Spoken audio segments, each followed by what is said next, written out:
सर्वप्रथम बधाई छ नेपाली क्रिकेट टिमलाई आफ्नो ग्रुप स्टेजको सम्पूर्ण खेलहरू जितेर सुपर 6 पुगेकोमा। र आज नेपालको पहिलो खेल हुनेछ सुपर 6 को र त्यो नि एकदम रोमाञ्चक। नेपाली क्रिकेट टिमले आजको खेलमा आफ्नो चिर परिचित प्रतिद्वन्दी युए को सामना गर्दैछ र सुपर 6 को पहिलो खेलको सुरुवात गर्दैछ। युए एकदम बलियो र वर्ल्ड कप खेल्न एक दावेदार टोलीको रूपमा रहेको दुई मत छैन र नेपाली क्रिकेट टिमले आफ्नो एकदम बलियो टोली मैदानमा उतार्नुपर्ने देखिन्छ।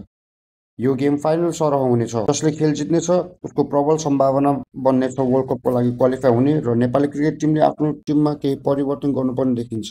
मेरो विचारमा सब लाइनअप ठिक छ, तर सन्दीप जोडा र कुशल मल्लमा एकजनालाई नेपाली टिमले बेन्चमा राखेर आदिल आलमलाई टोलीमा समेट्ने हो भने ब्याटिङ लाइनअप अझै बलियो हुने छ र करणलाई यो खेलमा समावेश गर्नै पर्ने नै देखिन्छ।